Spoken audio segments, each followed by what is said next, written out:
Pomba o segredo do jardineiro, as 8 leis espirituais que transformaram minha vida financeira. Capítulo 1, o encontro inesperado. Era uma tarde quente de verão quando Daniel, um jovem contador de 32 anos, sentou-se à beira do lago da pequena cidade de Vila Serena, observando as águas calmas enquanto reviria suas contas no celular.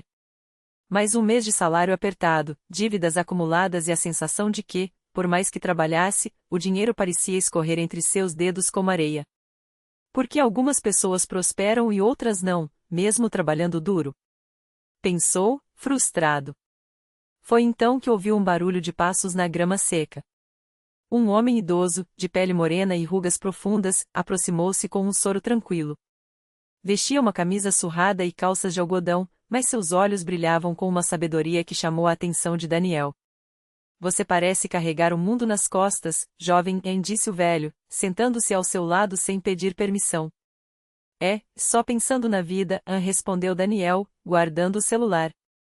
Na vida ou no dinheiro? O velho sorriu, como se já conhecesse a resposta. Daniel riu sem graça. No dinheiro, confesso. Parece que nunca é suficiente. O velho estendeu a mão. Meu nome é Elias. Sou jardineiro. E se eu te dissesse que as plantas e o dinheiro têm mais em comum do que você imagina? Daniel arqueou as sobrancelhas, intrigado. Como assim? Elias apontou para um pequeno jardim ao lado do lago, onde rosas, girassóis e ervas medicinais cresciam em harmonia. Assim como uma semente precisa de leis naturais para florescer, o dinheiro também obedece a leis espirituais. E quando as entendemos, a prosperidade vem, como um rio que não pode ser contido. Daniel sentiu algo dentro de si acender. Leis espirituais? O senhor está falando de religião? Elias balançou a cabeça. Não. Estou falando de princípios eternos, tão antigos quanto a humanidade. Se quiser, posso te ensinar. Mas só se estiver disposto a regar a terra antes de colher. Daniel hesitou por um instante, mas algo em seu interior lhe disse que aquele encontro não era por acaso. Estou disposto. Elias sorriu. Então venha amanhã ao nascer do sol. Traga um caderno e um coração aberto. Capítulo 2, a primeira lei, a lei da semente. No dia seguinte, antes que o sol pintasse o céu de laranja, Daniel estava no jardim de Elias. O velho já estava agachado, plantando pequenas sementes em fileiras perfeitas. Por que tão cedo? Perguntou Daniel, esfregando os olhos sonolentos. Porque a primeira lei da prosperidade é semear antes de colher, respondeu Elias, sem olhar para trás. A maioria das pessoas quer colher sem plantar. Mas a natureza não funciona assim. E o dinheiro também não. Ele entregou a Daniel um punhado de sementes de milho. Plante estas. E enquanto faz, lembre-se, tudo que você deseja na vida, dinheiro, saúde, amor, começa com uma ação. Uma semente. Daniel obedeceu, cavando pequenos buracos na terra. Mas e se eu não tiver nada para semear? Se estou endividado, como posso investir? Elias sorriu. Até o mais pobre dos homens tem algo para oferecer, seu tempo, seu conhecimento, sua fé. A semente não precisa ser grande. Precisa ser plantada com intenção. Ele apontou para um pé de manjericão que crescia ao lado. Esta planta veio de uma semente menor que a unha do seu mindinho. Mas hoje alimenta minha família e ainda sobra para vender. O segredo não é o tamanho da semente, mas a consistência em regá-la. Daniel anotou no caderno. Broto primeira lei, a lei da semente, semear é o primeiro passo para colher. Invista tempo, dinheiro ou conhecimento, mesmo que seja pouco, com fé no futuro. Capítulo 3, a segunda lei, a lei da gratidão. Nas semanas seguintes, Daniel voltou todos os dias ao jardim. Enquanto aprendia a podar, adubar e regar, Elias lhe ensinou a segunda lei. Um dia, enquanto colhiam tomates, Daniel reclamou. Este mês foi ruim. Minha conta de luz veio cara, e o cheque especial está estourado de novo. Elias parou de colher e olhou profundamente nos olhos de Daniel. Você já agradeceu por ter uma casa com luz? Por ter um banco que te empresta dinheiro quando precisa? Por ter saúde para trabalhar? Daniel ficou em silêncio. Gratidão? Agora? Estou afundado. Elias pegou um tomate maduro e o partiu ao meio, mostrando as sementes brilhantes dentro. A gratidão é o adubo da prosperidade. Quando você agradece pelo que tem, mesmo que seja pouco, está dizendo ao universo: eu reconheço suas bênçãos e estou pronto para receber mais. Mas quando só reclama, é como jogar veneno na terra. Nada cresce em solo amargurado. Daniel suspirou. Mas como ser grato quando as contas não fecham? Comece pequeno, disse Elias. Agradeça pela cama onde dorme. Pelo pão da manhã. Pelo ar que respira. A gratidão não muda sua realidade imediata, mas muda sua energia.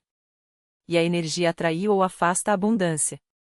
Naquela noite, antes de dormir, Daniel escreveu em seu caderno 3 coisas pelas quais era grato. No início, foi difícil. Mas com o tempo, a lista cresceu. Pessoa com as mãos postas segundo a lei da gratidão, a prosperidade floresce onde há gratidão. Agradeça pelo que tem, e mais será acrescentado. Capítulo 4. A terceira lei, a lei do fluxo. Certo dia, enquanto regavam as plantas, Daniel perguntou: Elias, por que algumas pessoas ficam ricas e outras não, mesmo trabalhando igual? O velho sorriu e apontou para o rio que cortava a cidade. Observe a água. Ela nunca para. Sempre flui. Quando damos, recebemos. Quando retemos, estagnamos. O dinheiro é como a água, deve circular. Daniel franziu a testa. Mas se eu doar dinheiro, vou ficar com menos. Não falo só de doação, explicou Elias. Falo de generosidade. De compartilhar conhecimento, oportunidades, um sorriso. Quando você ajuda alguém a prosperar, abre canais para sua própria prosperidade.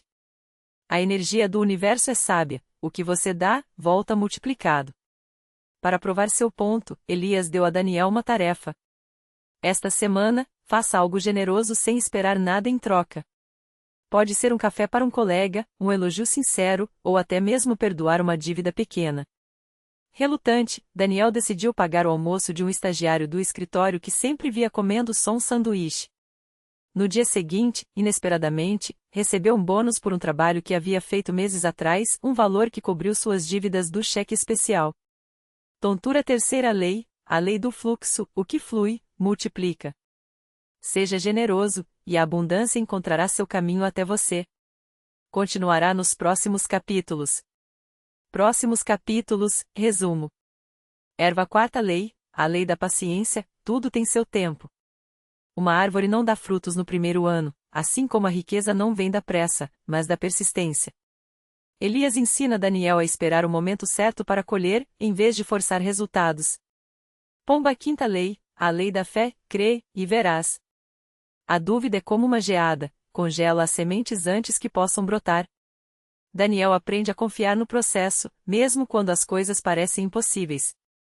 Setas de sentido anti-horário sexta lei, a lei da troca justa, não acumule o que não é seu. Pague o que deve, receba o que é justo. A desonestidade é um buraco que nunca se enche. Elias revela como a integridade atrai oportunidades que o dinheiro não pode comprar. Estrela brilhante sétima lei, a lei do propósito, dinheiro sem propósito é como um rio sem leito, se espalha e some. Descubra seu porquê, e a prosperidade virá como consequência. Daniel entende que a verdadeira riqueza está em alinhar suas finanças com sua missão de vida. Pessoa feliz levantando as duas mãos oitava lei, a lei da rendição, deixe ir o que não te serve. Às vezes, a maior abundância vem quando soltamos o controle. No clímax da história, Daniel enfrenta seu maior medo, confiar que o universo conspirará a seu favor. Epílogo, a colheita. 1 ano depois, Daniel já não era o mesmo. Suas dívidas haviam sido quitadas, seu salário havia dobrado, graças a uma promoção inesperada, e ele havia começado um pequeno negócio de plantas medicinais, inspirado em Elias. Mas a maior mudança não estava em sua conta bancária, e sim em seu coração. Ele havia aprendido que a prosperidade não é apenas sobre dinheiro, mas sobre uma mente abundante. Em uma tarde de outono, Daniel voltou ao jardim e encontrou Elias sentado no mesmo lugar onde se conheceram. Desta vez, foi Daniel quem sorriu primeiro. Obrigado, mestre. Por tudo. Elias olhou para o horizonte, onde o sol se punha em tons de ouro. Não me agradeça. Agradeça às leis. Elas sempre estiveram aqui, só precisavam de alguém disposto a plantar. E com essas palavras, o velho jardineiro se levantou e desapareceu entre as árvores, deixando Daniel com uma última lição. Pomba, a verdadeira riqueza não se mede pelo que você tem, mas pelo que você se tornou no processo de adquiri-la. Fim. Gostou? Este conto pode ser expandido em um livro ou adaptado para palestras sobre prosperidade consciente. As 8 leis são baseadas em princípios universais encontrados em diversas tradições de sabedoria, desde a Bíblia até o taoísmo e a lei da atração.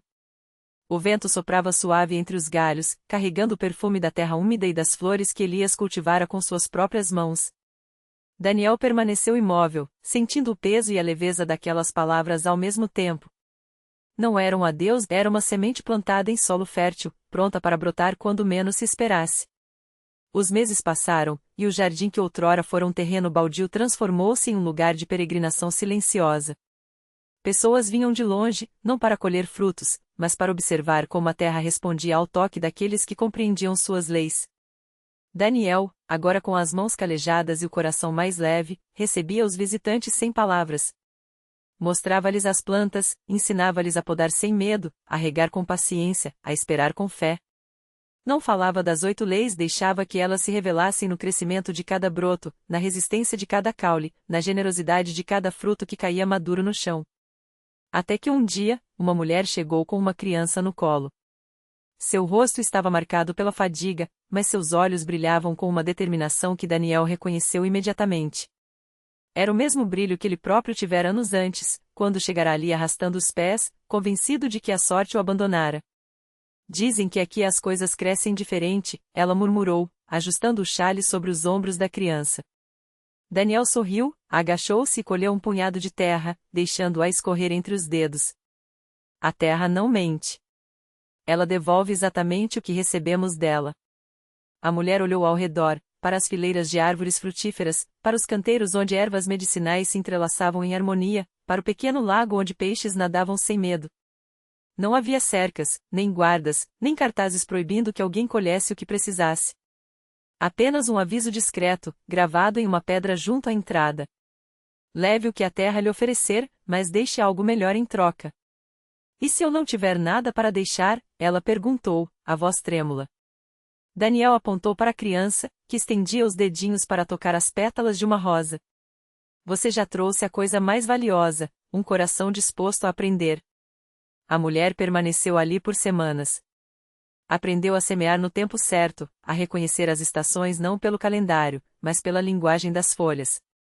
A criança, que antes chorava de fome, agora ria enquanto enterrava as sementes no solo, certa de que algo bom nasceria dali.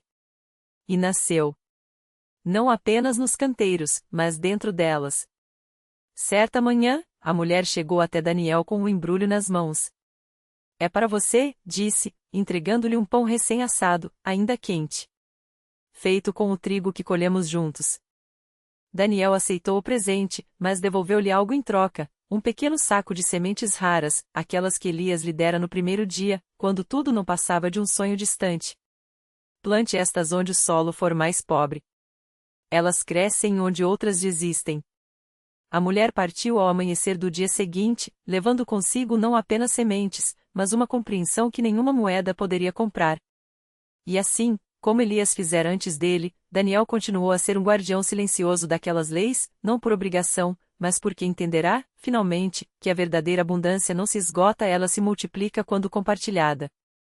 Anos depois, quando suas mãos já não tinham a mesma força de antes, Daniel sentou-se no mesmo banco de madeira onde Elias lhe falará pela primeira vez. O jardim agora se estendia além dos limites que seus olhos podiam ver, e as pessoas que por ali passavam já não perguntavam o como, mas o que posso oferecer. Foi então que um menino, não muito diferente do que ele próprio fora, aproximou-se com hesitação. Mestre, o garoto começou, segurando um broto mirrado entre os dedos. Esta planta não quer crescer. O que eu faço? Daniel olhou para o horizonte, onde o sol se punha em tons de cobre e púrpura, e sorriu. Ame-a até que ela se lembre de como é florescer. O menino franziu a senho, olhando para o broto como se esperasse que lhe respondesse. As folhas minúsculas tremiam levemente entre seus dedos, quase imperceptíveis. Mas como? Perguntou, a voz fina carregando a urgência de quem ainda não aprendeu a esperar. Daniel não respondeu de imediato. Em vez disso, pegou o broto com cuidado, como se segurasse um segredo antigo, e o colocou na palma da própria mão. O ar estava quente, carregado do cheiro de terra úmida e flores tardias. Ele fechou os dedos com suavidade, como se abençoasse algo frágil. Quando eu era jovem, começou, achava que fazer crescer era puxar, forçar, exigir. Mas as plantas, como as pessoas, não precisam de ordem para viver. Precisam de memória. O menino sentou-se ao seu lado, os joelhos sujos de terra, os olhos fixos na mão de Daniel. Memória de quê? De que já foram semente. De que a chuva não é castigo, mas promessa. De que a sombra não é ausência de luz, mas descanso para voltarem a buscá-la. O broto, ainda na palma de Daniel, parecia ouvir. Ou talvez fosse o vento que soprava entre eles, leve como um suspiro. Você vai regá-la todos os dias? Perguntou o menino, depois de um silêncio. Não. Vai falar com ela? Daniel balançou a cabeça, sorrindo. Vou deixá-la me ensinar. Porque uma planta que não cresce não está doente e está esperando que alguém a veja como ela é, não como gostaríamos que fosse. O menino olhou para o jardim à sua volta, onde girassóis inclinavam-se uns para os outros, onde trepadeiras abraçavam os muros como se contassem histórias. Entendeu, então, que aquele lugar não era feito de terra e água, mas de paciência. De confiança. E se ela não florescer, murmurou, mais para si mesmo do que para Daniel. Florescerá de outro jeito. Daniel devolveu o broto à mão do menino, fechando os dedos do garoto em torno dele com um gesto lento. Talvez não em pétalas. Talvez em raiz. Talvez em semente que alguém mais adiante vai encontrar. O sol já quase se escondia, pintando as nuvens de um rosa tão suave que parecia feito de pó de flores. O menino guardou o broto no bolso da camisa, como se guardasse uma promessa. E quando se afastou, Daniel ficou ali, observando o caminho que o garoto fazia entre as fileiras de plantas, até que sua silhueta se perdeu entre os verdes e os dourados do entardecer. Só então ele fechou os olhos, sentindo o peso leve da idade nos ossos, e sorriu. Porque o jardim nunca era sobre o que se colhia. Era sobre o que se plantava sem pressa de ver.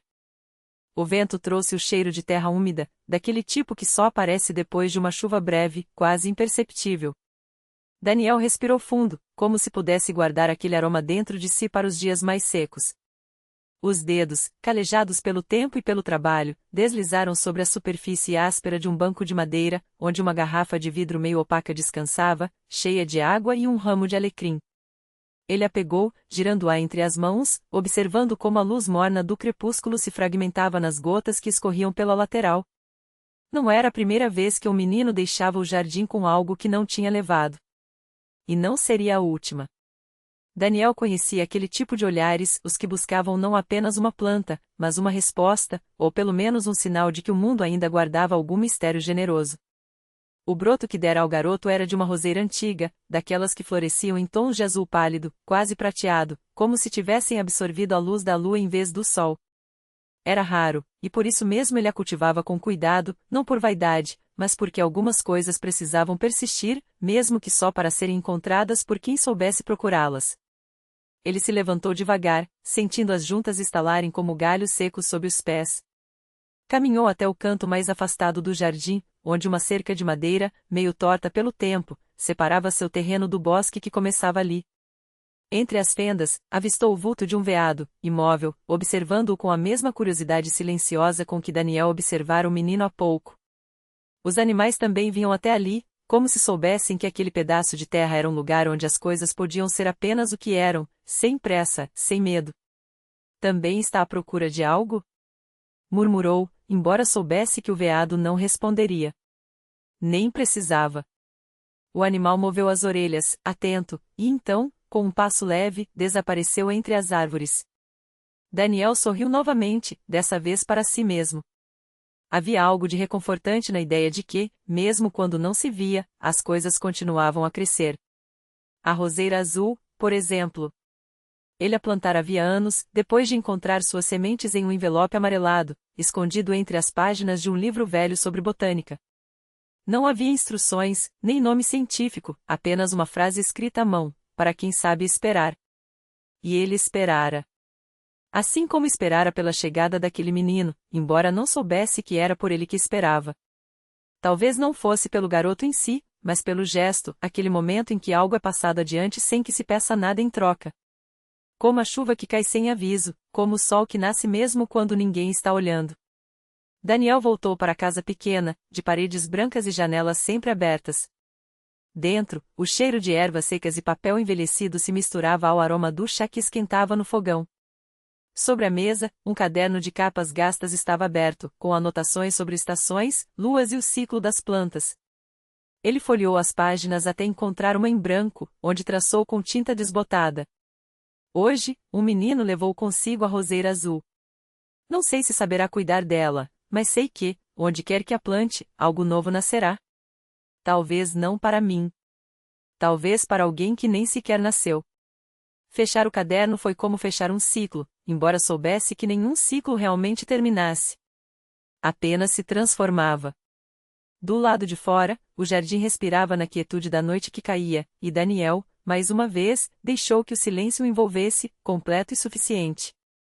Porque algumas coisas não precisavam ser ditas para serem entendidas. Bastava que fossem vividas, mesmo que só por um instante, mesmo que só por quem soubesse reconhecê-las.